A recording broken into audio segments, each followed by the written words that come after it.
시편 20편 그 표제어를 보면 다윗의 시, 인도자를 따라 부르는 노래. 다윗이 이제 쓴 시로 그렇게 알려져 있습니다. 그런데 이 시가 어떤 배경에서 이제 쓰여졌느냐 하면 학자들의 이제 연구 결과는 전쟁 때입니다. 이제 전쟁하러 나가야 되는데 그럴 때 이제 그 하나님 앞에 제사를 드리고 또 이제 그 기도하고 이제 이렇게 해서 전쟁하러 가는 거죠. 그런데 하나님 앞에 바로 이 제사를 드리고 난 다음에 다윗이 바로 이 시를 이제 자신이 써서 그 회중들에게 이 시를 이제 넘겨주고 그리고는 이 시를 함께 낭송한 것으로 그렇게 이제 추정을 합니다. 그러니까 다윗 시대뿐만 아니라 그 다음에도 이제 오고 오는 그런 이제 왕들이 뭐 전쟁 때가 돼서 나가게 되면 이 시편 20편 다윗이 써서 준 회중들에게 함께 이제 낭송하게 한 왕과 함께 낭송하게 했던 이 시를 항상 전쟁하기 전에 하나님 앞에 제사를 지내고 이것을 낭송하곤 했던 시라는 거지요. 그러니까 왕의 승리를 위한 출정 기도시였던 겁니다. 그러니까 이것은 시이면서도 일종의 기도예요. 그러니까 다윗이 전쟁을 앞두고 하나님 앞에 간절히 이제 기도를 했을 텐데 그런 기도의 내용들 이런 것이 이 시에 담겨져 있고 또 다윗이 승리를 위해서 전쟁에서는 지면 안 되잖아요. 그건 비참입니다. 이 전쟁에서 승리하기 위해서 하나님 앞에 어떤 자세를 가지고 어떤 신앙을 가져야 할는지를 이 성령의 영감을 통해서 우리에게 가르쳐 주고 있는 그런 시입니다. 우리도 사실은 그 어떤 면에서는 전쟁을 합니다. 물리적으로 뭐 북쪽하고 전쟁하는 일 정말 일어나지 않도록 우리가 기도해야 되겠습니다만은 우리가 매일 하는 그 전쟁은 영적 전쟁이지요. 우리의 싸움의 대상은 엄격한 의미에서는 이 공중 권세 잡은 악한 영들입니다. 예수 믿는 모든 사람들은 예수 믿는 그 순간부터 영적 군사예요. 그래서 죄에 대해서 싸워야 하고 또 악한 그런 세력들이 편만해지지 않도록 우리가 영적 전쟁을 할 줄 알아야 합니다. 우리가 살고 있는 이 세상은 결코 천국이 아니기 때문에 사노라면 이런저런 이제 어려운 일들이 많이 있지요. 좋은 일에도 마귀가 역사하고 어려운 일에도 마귀가 역사합니다. 그래서 좋은 일, 나쁜 일 할 것도 없이 그 배후에 악한 영들이 역사하는 것을 우리가 경각하고 이 다윗이 전쟁에서 승리한 이 비결을 통해서 우리의 영적 전쟁에서도 날마다 승리할 줄 알아야 하는 거지요. 오늘 말씀 보게 되면 환난 날에 여호와께서 내게 응답하시고 그렇게 이제 1절에 표현하는데 이스라엘이 사실은 하나님께서 수많은 민족 가운데서 하나님 쪽에서 택하여 세운 민족이 이스라엘 아닙니까? 그런데 이런 이스라엘에도 환난 날들이 있고 더더군다나 그 이스라엘의 왕이 누구였느냐 하면 다윗입니다. 하나님 마음에 꼭 드는 다윗. 그래서 적어도 하나님이 택하여 세운 민족이고 그 통치하는 자가 하나님께 사랑을 받는 다윗이라면 환난 날이 없어야 될 것 같아요. 그런데 그렇지 않다 그 말입니다. 우리가 믿음 생활을 잘 하고 그렇게 살아도 때때로 우리의 삶에는 환난이라고 부를 만한 여러 가지 사건과 사고 또 내가 원치 아니하는 그런 일들이 일어날 때가 얼마든지 있는 거예요. 다만 이런 환난 날에 또 어려움을 겪을 때 그럼 우리가 어떻게 할 것인가? 그저 사는 게 그런 거지 뭐 하고 고통스럽게만 그저 환난에 묻혀서 살아라라고 하는 건 아닙니다. 이겨야지요. 그 환난을 이긴다라고 하는 것은 환난 자체가 아예 없어지게 된다는 의미가 아니라 그 환난을 통해서도 내 신앙을 잃어버리는 것이 아니라 오히려 신앙이 더욱더 견고해지고 환난을 통해서도 하나님께서 내게 주시는 아주 영적으로 큰 유익이 되는 것을 자신의 삶의 자양분으로 그렇게 받아들일 수 있는 그런 사람이 되어야 된다는 말이지요. 이게 바로 이제 영적으로 늘 승리하는 일인데, 혹 여러분들이 신앙생활의 이유를 내 삶에는 조금도 나쁜 일은 하나도 없기를 원한다. 사실 그것은 좀 어렵습니다.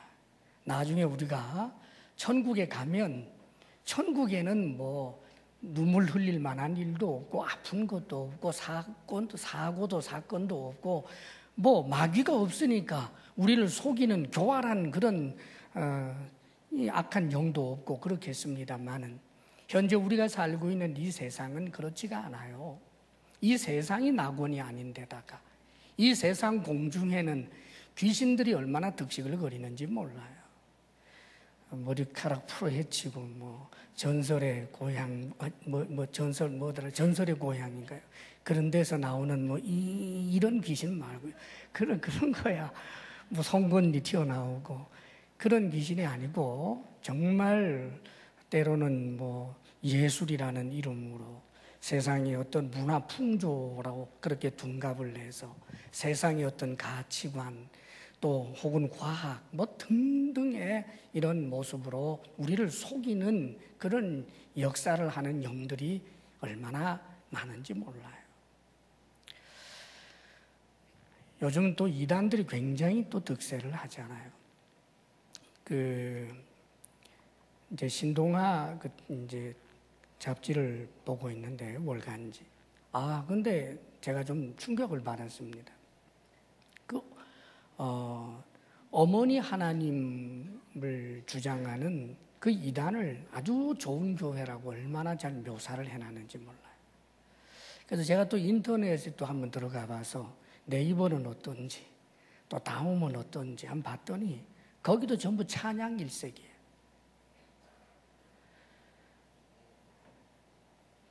뭐 장아무개라고 하는 여인이 자기가 이제 어머니 하나님이라는 거죠.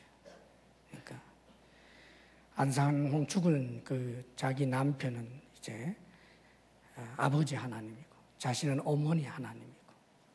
와, 근데 그런 교회를 막 이 세상 언론은 막 최고로 좋은 교회다 난리가 나는 거예요. 지금 우리가 그런 세상에서 산다고요. 뭐 그렇다고 이런 언론들하고 우리가 시비부터 싸우겠어요? 어떡하겠어요?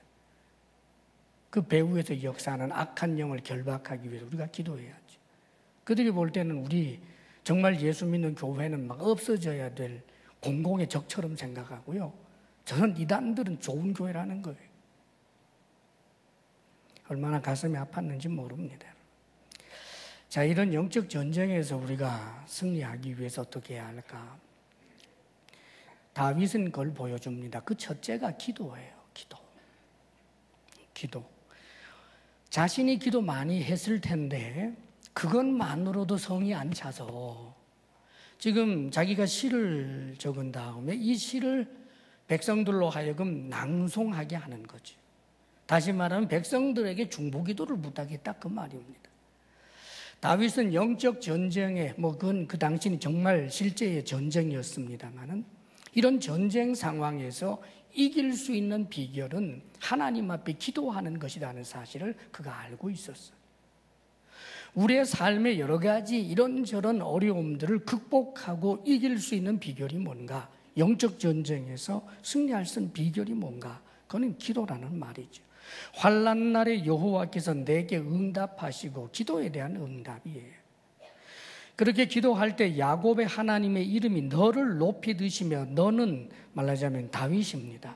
그래서 사실은 이 시가 이렇게 되어 옳죠. 환난 날에 여호와께서 내게 당신께 응답하시고 야곱의 하나님이 당신 즉 왕이신 당신을 높이 드시기를 원합니다. 이렇게 이제 회중들에게 하게 한 거지만 자신이 쓴 시니까 이렇게 이제 표현이 되어 있어요. 높이 들리워져서 악한 세력이 손댈 수 없게까지 하는 것을 높이 든다라고 하는 표현입니다. 지금 다윗은 이스라엘 백성들에게 나를 위해서 기도해 줘. 그래서 하나님이 나를 높이 드셔서 악한 세력에 의하여 절대 해침을 당하지 않도록 그렇게 해달라. 내가 전쟁터에 나갈 때 왕인 내가 죽어서야 되겠느냐. 내가 전쟁에서 정말 저 악한 세력에 의해서 쓰러지지 않도록 하나님이 나를 높이 드시도록 어떤 손길도 닿지 않는 곳에 높이 들도록 기도해 달라고 한 거예요. 4절에 보면 4절에도 내 마음의 소원대로 허락하시고 내 모든 계획을 이루어 주시기를 원하노라. 그리고 5절 후반번에도 네 모든 기도를 이루어 주시기를 원하노라 그럽니다. 지금 다윗은 자신이 기도할 뿐만 아니라 이스라엘 백성들도 다윗을 위해서 이 전쟁의 승리를 위해서 기도해 줄 것을 요청하는 겁니다. 사랑하는 여러분, 환난이 없는 세상을 우리가 온전히 기대할 수는 없습니다. 전쟁과 같은 엄청난 일이 일어나지 않도록 우리가 끊임없이 기도해야 할 것은 옳지만, 그러나 내 삶의 자리자리에서 이런저런 환난이라고 불리울 만한 그런 여러 가지 환경적 변화들은 얼마든지 일어날 수 있는 거예요. 그러나 그럴 때 우리가 이길 수 있는 비결은 기도라는 말이지요. 성경에 특별히 이 기도를 통해서 놀라운 응답을 받은 사람 이야기가 나오는데, 오늘 1절 말씀에도 보게 되면 환난 날에 여호와께서 내게 응답하시고 야곱의 하나님, 이런 표현을 씁니다. 야곱의 하나님.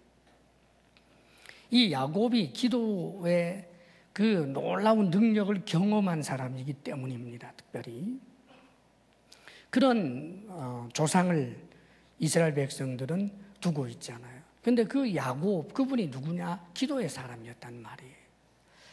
야곱에게 참으로 난감한 일이 일어났지요. 그게 뭐냐 하면, 이제 외삼촌 라반의 집에서 정말 수고 많이 하고 성실하게 그렇게 일해서 하나님이 복을 주셔서 큰 부를 이루어서 돌아오는데, 이제 형이 생각난단 말이에요. 에서. 그래서 세월은 벌써 많이 흘렀는데 20년 세월이 흘렀잖아요. 그런데 거기에 자신의 형한테 사람을 한번 보내봤어요. 제가 외삼촌 집에 있다가 하나님이 복을 주셔서 그래서 이제 이렇게 많은 가축들을 얻었고 이제 형님 계신 곳으로 돌아가려고 하오니 형님 은혜를 베풀어 주십시오. 그렇게 말을 전달을 했어요. 그 얘기 듣자마자 400명을 무장을 시키더니만 출발하더라는 거예요. 그 갔던 사람이 아마 이들이 도착하기 전까지 오느라고 아마 죽을 고생을 하고 달려왔을 거예요. 소식이 먼저 도착해야 된다라고. 그 이야기를 전해 들었을 때 다윗이 얼마나 기가 막혔을까요? 아마 그 무장한 그 에서와 그의 그 사병들이 이제 하루나 이틀 정도만 되면 들이닥칠 거예요. 자, 그런데 여러분, 놀라운 일이 있습니다. 야곱이 이 소식을 듣고 하나님 앞에 정말 밤새워 간절히 기도를 하는데, 이 기도하기 전에 바로 어떤 일이 있었느냐 하면, 마하나임이라고 자신이 이름을 붙인 곳인데 거기에서 일단의 사람들을 보는 거예요. 일단의 사람들인데 사람 같지 않아요. 그래서 어떤 경로를 통해서 알게 되었는지는 모르지만 성경에는 하나님의 사자들이라고 되어 있어요. 하나님의 사자들, 즉 천사들, 하늘의 군사들, 그들이 모여 있는 것을 본 거예요. 그래서 영적인 이런 체험을 하고 이 야곱이 뭐라고 이름을 지었느냐 하면 하나님의 군대라고 하는 이름에 마나임이라고 하는 이름을 그곳에 붙여놨어요. 한 가지 놀라운 걸 가르쳐 주는 거죠. 지금 에서와 야곱의 그 사이에는 에서와 야곱만의 문제가 아니고 이것은 영적인 세계의 움직임이 있다는 거예요. 악한 영이 역사를 하고 있고 하나님의 군대도 거기에 개입하고 있다는 거예요. 그런데 야곱이 기도를 한단 말이에요. 야곱이 기도를 했더니 말하자면 이 하나님의 군대가 악한 영들을 결박하여서 결국은 에서와 야곱이 만나게 될 때 에서가 두 팔 벌리고 야곱이 두 팔 벌리고 서로 껴안고 형님 동생 그런단 말이죠. 할렐루야. 무엇의 능력이에요? 기도란 말입니다. 기도는 영적인 군사, 천군 천사들을 동원하고 그 영적인 군사가 일하도록 만들 수 있는 강력한 힘이에요.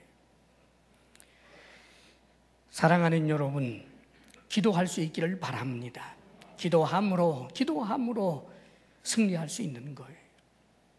성경의 기도를 통해서 국면 전환이 된 이야기들이 참 많이 있죠. 그 중에 하나가 또 에스더 이야기란 말이죠. 에스더가 왕비가 됐잖아요, 여러분. 지금 대제국의 포로로 잡혀간 후손입니다. 에스더는. 그러니까 이 천대 받아야 마땅한 그런 사람인데 이 페르시아 대제국의 이 왕비가 됐어요. 이 얼마나 큰 복입니까? 자, 그런데 사건이 터졌단 말이죠.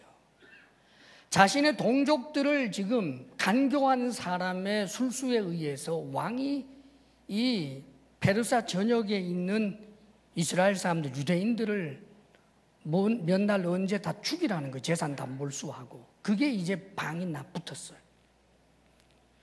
이럴 때 이 에스더에게 모르드게가 찾아와서 이때를 위하여 네가 왕비가 된 줄 어떻게 알겠느냐. 그러니까 네가 왕에게 가서 말하라 그러지 않아요? 근데 그 일을 진행을 하려고 할 때는 왕비 자리를 내어놔야 될지 모르고 혹은 죽어야 될지도 몰라요. 그 당시 법이 그랬단 말이죠. 그러니까 에스더가 주춤주춤합니다. 지금 왕이 나를 사랑하지 않는데 지금 제가 나갈 수가 없습니다. 그리고 왕이 부르지 않았는데 궁중법도라고 하는 게 있어서 왕이 부르지 않았는데 왕비가 지 마음대로 나갈 수가 없는 겁니다. 도망갈 길은 이미 있어요. 피할 길이 있다고요. 나만 살 길은 항상 있는 거예요, 여러분. 그게 마귀의 유혹이에요. 마귀의 유혹이라고 내가 지금 유혹하고 있어 그렇게 해서 여러분에게 메시지 주는 거 아니에요. 하나님께서 원하시는 게 분명한데 그 반대편에 서는 게 마귀의 유혹이에요.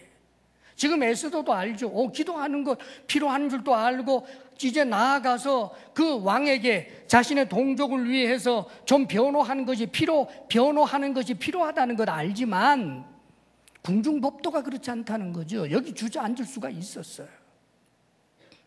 그런데 여러분 놀랍게도 모르드게가 전하는 말이 그에게 충격이 됐죠. 만일 이때 네가 잠잠하여 말이 없으면 유대 사람들은 하나님이 다른 길로 구원하시지만 너와 네 집은 망하리로다 그래요. 이때 귀가 열려있는 사람은 이것을 주의 말씀으로 받아들이지만 귀가 닫힌 사람은 나를 감히 저주해 이렇게 되죠. 그래 한번 보자. 당신 말대로 되는지. 그런데 에스더는 그걸 하나님의 말씀처럼 듣고 결단을 한단 말이에요. 내가 금식을 하겠습니다. 3일 동안. 기도하고 나가겠다는 거예요. 나만의 기도 가지고는 안 되겠습니다. 모든 이스라엘 사람들, 그 유대인들에게 다 이야기를 해서 오라빈 당신도 기도하시고 유대인들 전부 기도해 달라는 거예요. 금식하면서 기도해 달라. 그리고 3일이 지나서 기도한 다음에 내가 나가겠다는 거예요. 그래도 죽어야 된다면 죽겠습니다. 할렐루야. 그랬더니 그 대반전이 일어나잖아요, 여러분.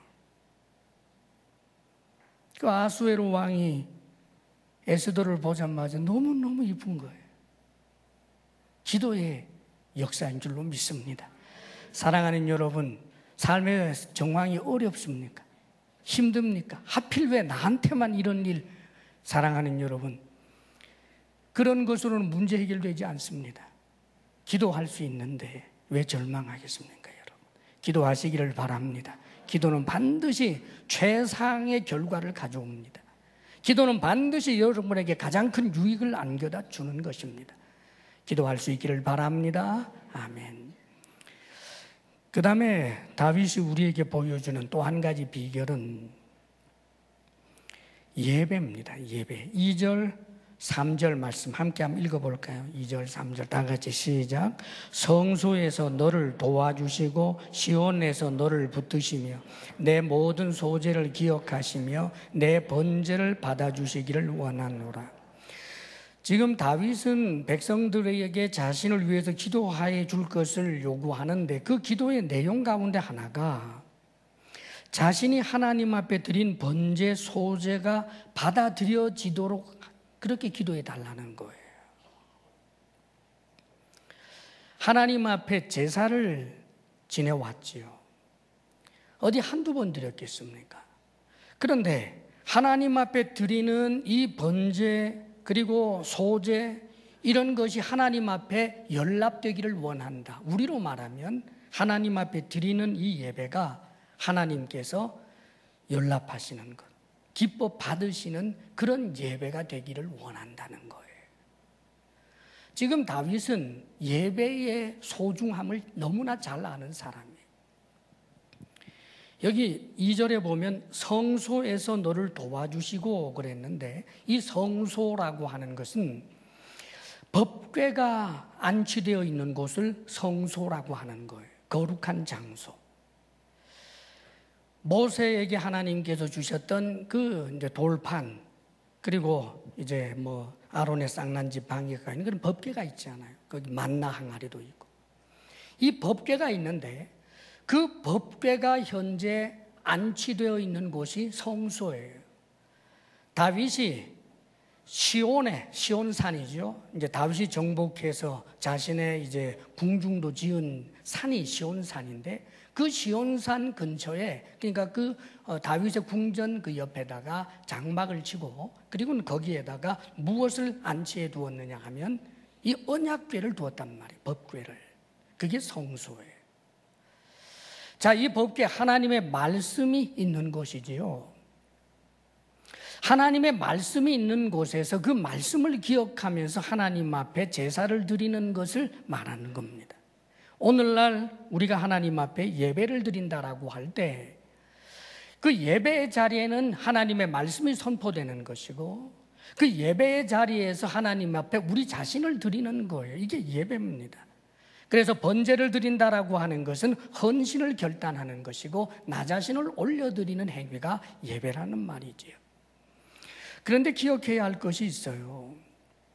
이 예배가 개인적으로 우리의 삶으로 하나님 앞에 올려드리는 예배 소중합니다. 여러분이 흩어져서 다 예배하는 자로 살아야 돼요. 독대해서 하나님을 예배하기도 하고 우리의 삶 자체가 하나님을 경외하는 삶이 되도록 노력해야 되지요. 그러나 그것은 하나의 대전제를 두고 있습니다. 번거롭지만 모여야 돼요. 지금 다윗이 하나님 앞에 골방에서 시를 쓰면서 기도하고 찬양하고 하는 일들이 어디 한두 번이었겠습니까? 개인적으로 하나님을 예배하는 일들이 그가 어디 한두 번이었겠어요. 그러나 공식적으로 이스라엘 백성들이 모여서 이 안식일 날 모여서 하나님 앞에 제사 드리는 이 일을 다윗은 절대로 번거롭게 여긴 적이 없어요. 사실은 성경에 보게 되면 이스라엘 백성들이 지은 죄 중에 큰 무서운 죄가 뭐냐 하면 이 제사의 죄였어요. 제사를 하나님 앞에 드리려고 나오는 거지요. 그래서 번제를 드리고 뭐 속죄 제물도 드리고 속건 제물도 드리고 그러는데 하나님이 아주 치를 떠옵니다. 그 짐승 좀 가져오지 마라. 싫다 싫어. 환멸을 느끼십니다. 그 이유는 다른 데 있는 것이 아니라 그들의 삶이 하나님의 말씀을 따라 살지 않는 죄된 삶이었을 뿐만 아니라 죄된 삶을 살았다면 하나님 앞에 속죄제를 드릴 때 그 짐승의 손을 얹고 정말 통에 자복하는 마음을 가지고 하나님 제가 이제 새롭게 살겠습니다라고 하는 결단이 담겨있는 그런 제사를 드려야 하는데 이스라엘 백성들이 그러지 않았단 말이에요. 그 이유는 그 제사가 너무 많았거든요. 안식일이 어디 1년에 한 번입니까? 계속해서 안식일 자주 있고 그리고 제사를 지내는 그런 건수가 얼마나 많은지 몰라요. 오늘날 우리도 마찬가지입니다. 예배가 얼마나 많단 말이에요. 이번 주일 말고 다음 주일 또 있을 거고 전번 주일도 있었고 살아가면서 예배 드릴 날이 얼마나 많아요. 금요 예배도 있고 주일 저녁 예배도 있고 새벽 예배도 있고 집에서 가정 예배도 드릴 수 있고 셀 예배도 있고 예배 많지요. 많다가 보니까 하나님이 받으시지 않는 예배를 드릴 때도 있다는 말이에요. 1000번을 드렸어도 하나님이 받지 않는 예배는 무슨 의미가 있겠습니까, 여러분? 예배를 귀하게 여겨야 합니다. 영과 진리로 예배 드려야 합니다. 참으로 주님의 말씀을 내 마음에 굳게 붙들고 하나님 앞에 나 자신을 올려드립니다. 헌신을 결단하면서 주님을 사랑하고 경외함으로 예배를 드려야 된다는 말이죠. 그래서 어떤 분은 그러더라고요. 당신은 예배 때마다 이 예배가 내 생애의 마지막 예배다. 그런 생각을 하고 예배를 드린다는 거예요. 참 훌륭한 생각입니다. 예배 자리에 나왔지만 내가 예배 자리에 나오면 어쩔 수 없이 예배를 받을 수밖에 없는 그런 하나님 아니에요. 우리 하나님은 우상이 아닙니다. 내가 하나님 앞에 무언가를 드리면 어쩔 수 없이 받을 수밖에 없는 그런 분이 아니에요. 우리가 하나님 앞에 드려지는 이런 예배, 우리의 시간, 우리의 물질, 또 우리의 마음, 이 모든 것이 하나님께서 받으실 만한 것이 되어야 합니다. 요즘 가나안 성도라고 있어요. 가나안 성도. 가나안 성도, 안나가 성도. 우리나라에 지금 가나안 성도가 뭐 100만이 넘는다는 말이 있어요. 자신이 성도다, 그리스찬이다라고 스스로 그렇게 자칭하고 있지만 교회는 안 나간다는 거예요. 그 이유는 왜? 교회가 썩어서는 안 나간다는 거예요. 썩고 냄새나고 아주 너무 실망을 시키기 때문에 교회 안 나가고 나 혼자 나 하나님 믿고 있고 예수님 믿고 있고 예배 드린다는 거예요. 사랑하는 여러분, 자신은 교회는 안 나가지만 하나님 말씀대로 산다는 거예요. 그런 교만이 어디 있어요. 이미 하나님 말씀 자체가 모이기를 힘쓰라고 하는데 두세 사람이 내 이름으로 모인 곳에는 두세 사람이 모이라고 하는데 모여서 기도해야죠. 모여서 예배해야죠. 사랑하는 여러분, 예배를 소중히 여겨야만 합니다. 예배가 사라지는 것만큼 사랑하는 여러분, 그만큼 진정한 성도가 사라지는 거예요. 문화적으로 크리스찬 아닙니다. 예배를 위해서 목숨을 거는 자들이에요. 어떤 경우에도 예배를 소중히 여기고 여러분의 자녀들과 함께 늘 예배의 자리를 찾는 주의 백성들 되시기를 주의 이름으로 축원합니다. 아멘, 아멘. 예배에 실패하면 영적 전쟁에서 실패해요. 때때로 신앙생활을 하다가 보면 교회 안에서 갈등이 있잖아요. 믿음의 성도들 간에도 갈등이 있을 수 있고 목회자하고도 갈등이 있을 수 있어요. 가장 바보가 성도나 혹은 목회자하고 갈등이 있으면 예배 자리에 안 나오는 거. 참 가슴 아파요. 아니 왜 애꿎게 하나님을 예배하는 자리에 안 나? 하나님이 언제 상처 줬어요? 사랑하는 여러분, 내가 만약에 상처받을 일이 있다면, 내 마음이 무너질 만한 그런 일이 있다면 오히려 더 예배를 사모해야죠. 더 나와야지요. 그래야 회복이 될 거 아니에요. 주일 낮 예배만 나오던 사람이 오히려 저녁 예배도 나오고, 그것으로도 성이 안 차서 금요 예배, 새벽 예배, 셀 예배, 더 예배 열심을 내야 합니다. 예배에 열심을 내고 달려가노라면 그렇게 크게 느껴졌던 그 문제가 점점 쪼그라지고 작아지고 콩알만해지고 나중에는 먼지처럼 소멸되는 거예요. 예배를 자리에 나가지 않고 하나님 말씀 듣는 그 자리를 자꾸만 박탈하다가 보면 그만했던 문제가 점점 커져서 나중에는 문제에 그냥 눌려 죽는 거예요, 여러분. 어떤 경우에도 예배를 지켜낼 수 있기를 주의 이름으로 축원합니다. 자, 그 다음에 또 한 가지, 믿음입니다. 승리에 대한 확신, 믿음이지요. 지금 다윗은 그 백성들에게 자신뿐만 아니라 이스라엘 백성들도 하나님 앞에 기도하기를 원했고, 그리고 하나님 앞에 하나님이 받으실 만한 제사가 드려지기를 원했습니다. 그리고 난 다음에 다윗은 이스라엘 백성들과 자기 자신이 승리에 대해서 믿음이 있기를 원하는 거예요. 그래서 오늘 그 5절 말씀을 읽어보면 이렇게 되어 있죠. 5절 우리 같이 한번 읽어볼까요? 시작. 우리가 너의 승리로 말미암아 계가를 부르며 우리 하나님의 이름으로 우리의 깃발을 세우리니. 아멘.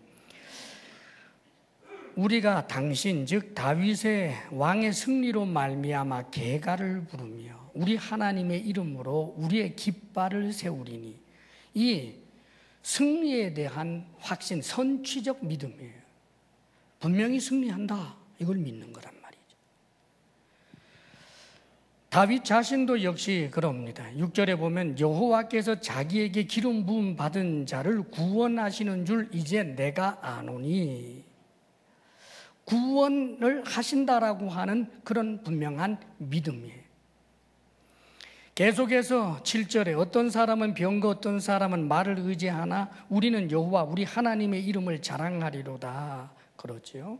하나님만 의지하겠다는 거예요.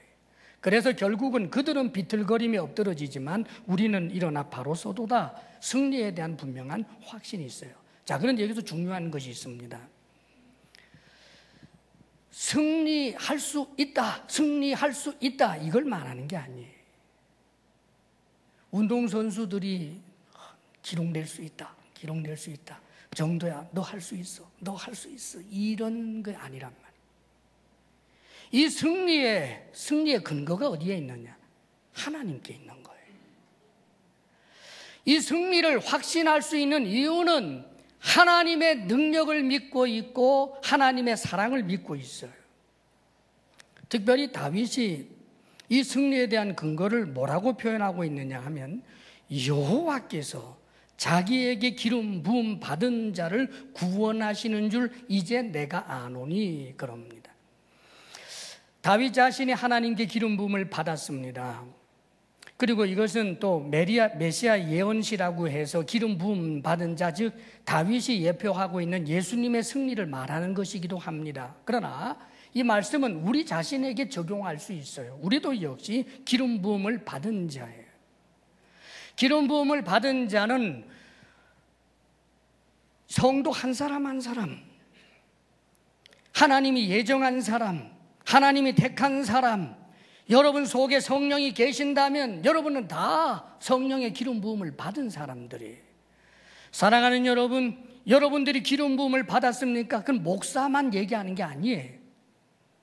만일 여러분들이 골방에서 예수님은 나의 주님이십니다, 나의 하나님이십니다, 그렇게 고백할 수 있다면 여러분이 이미 성령을 선물로 받은 사람들이에요. 자, 그런데 지금 다윗은 무엇을 믿고 있느냐 하면 하나님 쪽에서 자신을 택했다는 거예요. 하나님이 자신을 사랑하신다는 거예요.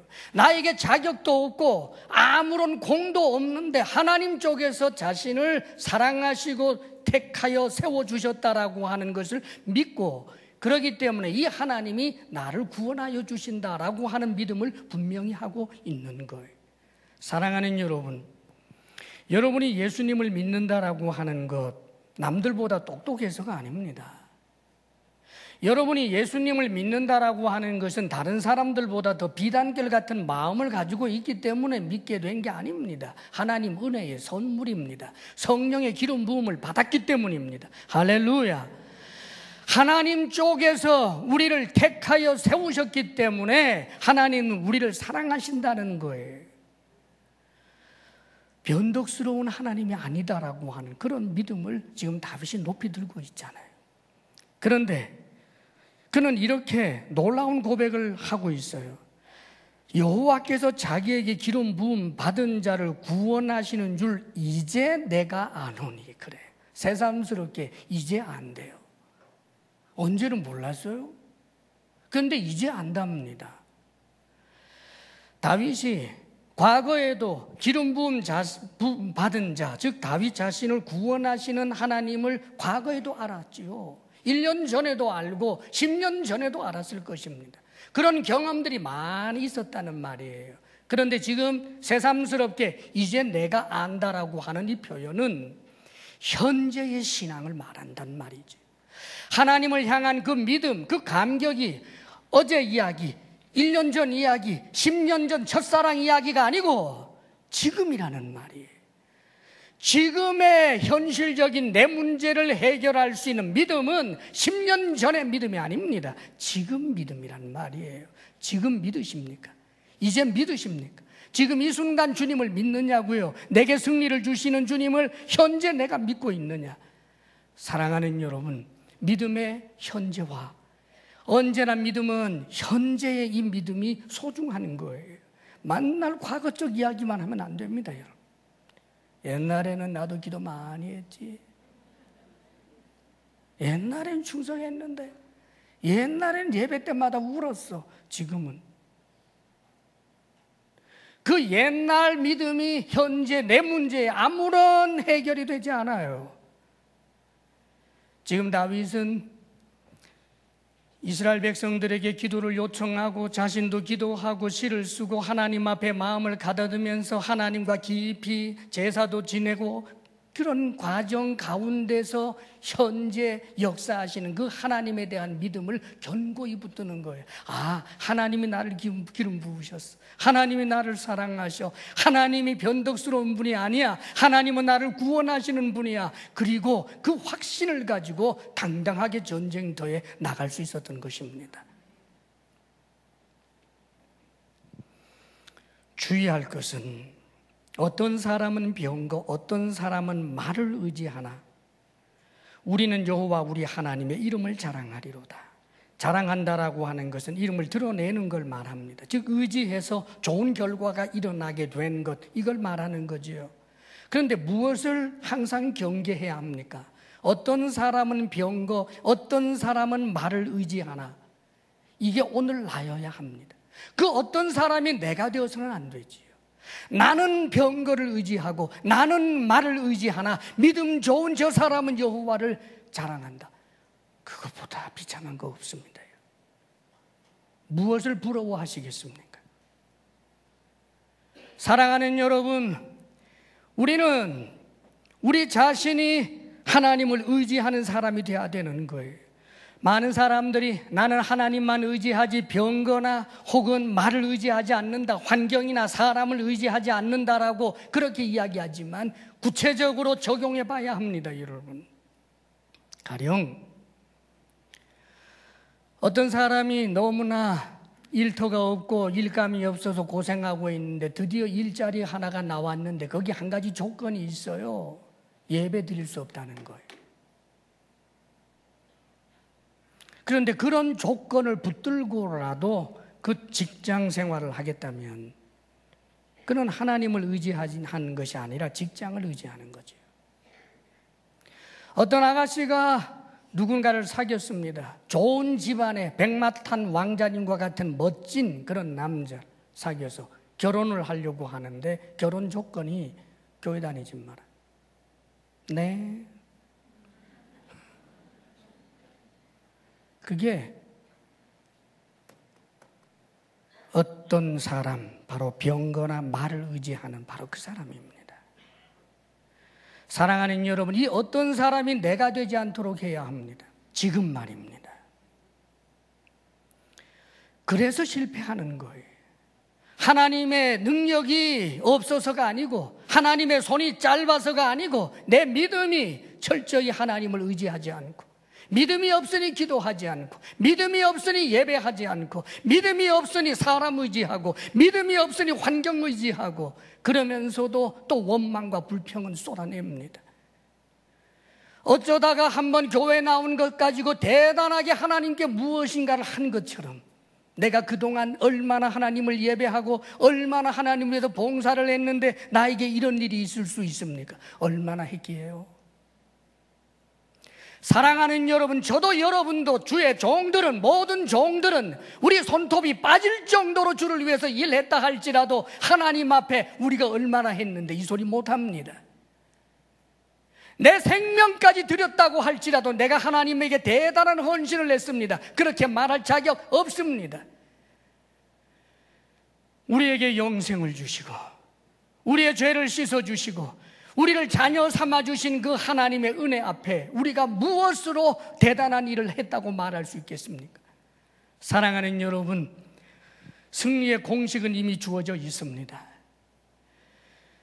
우리의 삶에 어떤 환난이 있고 어떤 어려움이 있어도 그건 너무 걱정하지 마십시오. 늘 조마조마해하지 마십시오. 어떤 분들은 자녀 신앙교육 해야 된다라고 늘 걱정합니다. 예, 그건 거룩한 걱정이에요. 신앙교육 잘해야 되겠지요. 그래서 그 걱정 때문에 기도한다면 잘하는 것입니다. 자녀 때문에 걱정이 돼서 자녀 손잡고 예배 자리에 나온다면 그는 잘하는 것입니다. 거룩한 걱정의 결말이지요. 그러나 사랑하는 여러분, 걱정합니다. 걱정해요. 그런데 아이가 시험 때가 되면 교회 나가는 것이 꼴이 보기 싫어요. 제가 지난주에 교목을 만났는데 가슴을 치더구만요. 항존직, 자신이 잘 알고 있는 항존직 자녀들조차도 시험 때가 되면 교회 안 나온다는 거예요. 서울에 있는 어느 교회인데 시험 때 고3이 교회에 나온다. 그건 거의 이상한 사람 취급한다는 거예요. 사랑하는 여러분, 그게 바로 하나님 의지하지 않는 겁니다. 좋은 대학 의지하는 거지요. 철저하게 우리의 믿음을 점검할 수 있게 되기를 바랍니다. 기도하고 예배를 하나님께서 받으실 만한 영감 있는 예배에 우리 자신을 온전히 헌신하고, 그리고 승리를 주시는 하나님을 철저히 의지하게 될 때, 사랑하는 여러분, 오늘도 살아계시는 하나님을 나의 삶의 현장에서 오늘도 경험하게 될 것입니다. 늘 승리하시기를 주의 이름으로 축원합니다. 기도하겠습니다.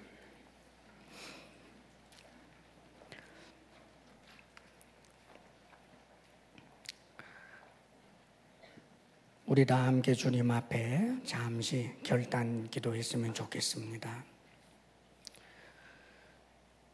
여러분들의 삶에 환난이 있고 어려움이 있습니까? 우리가 주님 앞에 기도하고 예배 자리로 날마다 나아가며 주님을 믿고 의지하면 모든 것이 합력하여 선을 이룰 것입니다. 오히려 그것이 우리에게 더욱더 하나님의 은혜를 체험하는 기회가 될 것입니다. 혹시 내가 다른 것 의지했다면, 예배를 소홀히 했다면, 기도를 소홀히 했다면 주님 앞에 새롭게 나 자신을 점검하겠습니다. 결단하며 기도하기를 바랍니다. 기도하겠습니다. 아버지 하나님, 우리의 삶에 때로는 여러 가지 환난들, 어려움들이 있다 할지라도 주님, 우리가 스스로 복 없는 자로 여기는 어리석은 사람들 되지 않게 하소서. 나를 사랑하는 주님 살아계신데 주님 앞에 나아가 기도하게 하시고, 힘든 일이 있으면 있을수록 더욱더 하나님께서 연락하실 만한 영과 진리로 예배드리는 데 능한 우리들 되게 해 주옵소서. 한순간도 과거적 믿음만 이야기하는 어리석은 사람 되지 아니하고 오늘 이제 지금 믿는 우리들 되게 하여 주옵소서. 아버지여, 하나님께서 우리에게 주신 은혜를 생각하면 무엇으로 갚아 보답하겠습니까? 하나님, 다만 하나님 앞에 감사의 마음을 담아 주님께서 우리에게 허락해 주신 물질 가운데 거룩하게 구별하였습니다.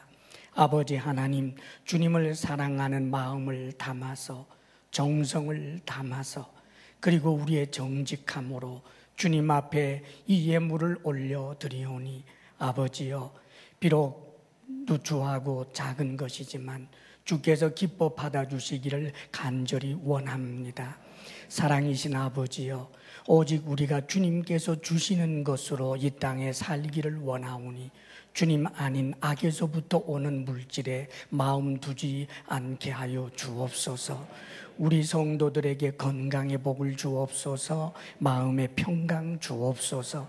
부부사랑 돈독하게 하옵소서.